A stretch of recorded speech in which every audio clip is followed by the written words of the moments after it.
آپ کے علم میں ہوگا کہ مسجد اچکزئی صاحب کے کیس کا فیصلہ ہو گیا ہے اور اس کی مختلف توجیہات پیش کی جا رہی ہیں۔ جو اخبارات میں رپورٹ ہوا ہے وہ یہ ہوا ہے کہ عدم ثبوت کی بنیاد پر ان کو رہا کیا گیا، اور کچھ دوست اس کی یہ توجیہ پیش کر رہے ہیں کہ نہیں، دیت آرڈیننس کے تحت، اسلامی قانون کے تحت ان کی رہائی ہوئی۔ اب اس کے بعد دیت کے قانون کے اوپر لوگوں نے تنقید شروع کر دی، تو یہ دونوں چیزیں سمجھنے کی ضرورت ہے۔ مجید اچکزئی صاحب کی رہائی پر دیت قانون کے اوپر تنقید نہیں ہو سکتی، اس لیے نہیں ہو سکتی کہ دیت کے قانون کو آپ تب کرٹیسائز کریں جب آپ ایسا ماحول بنا دیں کہ جس شخص نے کسی کو دیت پہ معاف کیا اس شخص کے پاس آپشن دو ہوں، یا یہ آدمی قصاص میں لٹکا دیا جائے گا، سزا ملے گی اس کو، یا پھر آپ چاہیں تو آپ دیت لے کے اس کو معاف کر دیں۔ لیکن اگر آپ کی ساری مشینری بے بس ہو، مجرم بہت طاقتور ہو، سب اس کے آگے ہاتھ باندھ کر کھڑے ہوں،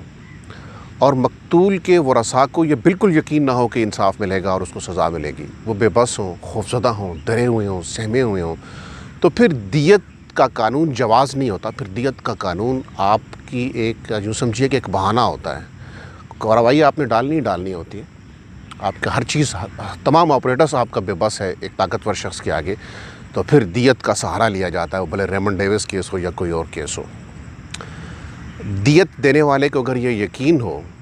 کہ اگر میں دیت نہیں لوں گا تو سزا نافذ ہوگی، پھر آپ اس کے اوپر انگلی اٹھا سکتے ہیں۔ لیکن اگر اس کو یہ یقین ہو کہ میں دیت میں اگر اس کو معاف نہیں کروں گا، دیت نہیں لوں گا، تو میرے لیے تو مصیبتوں کے دروازے کھڑے ہو جائیں گے، کھل جائیں گے، اور میرا ہاتھ تھامنے والا بھی کوئی نہیں ہوگا، تو پھر وہ قصوروار نہیں ہے۔ دیت کے قانون کے اوپر تنقید کرنے سے پہلے یہ بھی سمجھ لینا چاہیے کہ اگر مقتول کے ورثاء بہت بے بس اور بہت کمزور ہوں، اور قاتل بہت تگڑا ہو، اتنا تگڑا ہو کہ اس کی جیپ دندناتے ہوئے روڈ کے اوپر کسی کو کچل دے اور اسے کوئی خوف نہ ہو، تو پھر ریاست جو ہے وہ وارث ہوتی ہے ایسے معاملات میں، ان کی ریاست ان کو لک آفٹر کرتی ہے، ان کو طاقتور کے رحم و کرم پہ نہیں چھوڑ دیتی کہ چاہے تو ڈر جاؤ، مر جاؤ، چاہے تو دیت لے کے معاف کر دو، دیت کے 4 پیسے لے لو۔ پھر ریاست اس کا کیس لڑتی ہے، ریاست اس کا ہاتھ پکڑتی ہے، یہاں حکومت دوسری طرف کھڑی ہوتی ہے، اور یہ کوئی ایک کیس نہیں ہے، یہ ایک پوری طویل داستان ہے جس میں طاقتور کے اوپر قانون لاگو نہیں ہو سکتا۔ جن طاقتور کچھ طبقات کے اوپر قانون لاگو ہوتا ہے اس کی وجوہات بھی کچھ اور ہیں۔ اس کی وجہ یہ نہیں ہے کہ وہ طاقتور کرپٹ ہوتے ہیں تو ان کو پکڑ لیا جاتا ہے، اس کی وجہ یہ ہوتی ہے کہ ان طاقتور لوگوں کو پکڑنا مقصود ہوتا ہے تو کرپشن کے کیسز نکال لیے جاتے ہیں، کسی طاقتور کو لٹکانا مقصود ہوتا ہے تو اس کا کوئی اور کیس نکال لیا جاتا ہے، لیکن خالصتاً کسی کے جرم کی بنیاد پر کسی تگڑے کے اوپر قانون، سچی بات ہے کہ نہیں لگ رہا، اور اس کی وجوہات پہ میں غور کرنا چاہیے۔ میں بار بار یہ عرض کرتا ہوں کہ اگر اس کی وجوہات کو ایڈریس کرنا ہے تو پھر پراپر طریقے سے کیجیے۔ جو قانون تعزیرات کا، فوجداری کا اس ملک میں لاگو ہے، یہ ہمیں علم ہونا چاہیے کہ یہ کب بنا اور کیوں بنا اور اس کی وجہ کیا تھی۔ 1857 کی جنگ آزادی ہوتی، اس کے بعد برطانیہ فیصلہ کرتا ہے کہ اب یہاں پر ایک ایسا نظام لایا جائے گا جس کے بعد یہاں کی رعایا کو سر اٹھانے کی ہمت اور جرأت نہ ہو۔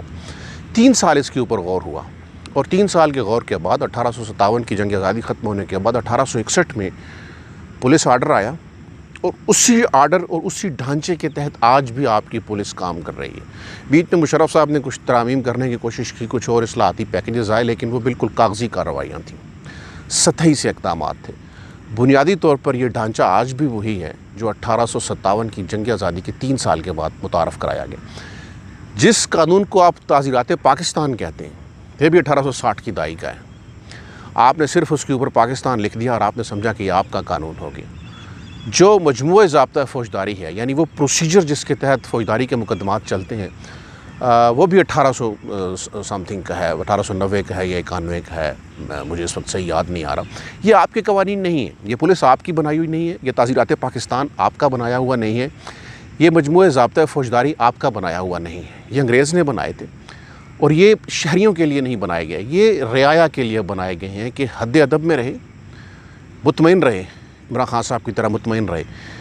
کوئی گستاخی نہ کرے، کبھی سر نہ اٹھائے، کبھی ریاست برطانیہ کو 1857 جیسے حالات کا دوبارہ سامنا نہ کرنا پڑے، ان کو اتنا شکنجے میں کس دو یہ سر اٹھانے کے قابل رہے، بمشکل سے سانس لیتے رہے، کسی کی جرأت نہ ہو کوئی چوں چراں کر سکے۔ ریاست برطانیہ چلی گئی، لیکن بعد میں جو لوگ رہ گئے، جو سرمایہ دار تو نہیں تھے، جاگیردار کہہ لیں، ہر علاقے کا ایک جاگیردار، وہ چھوٹا سا شاہ برطانیہ بن کے بیٹھ گیا۔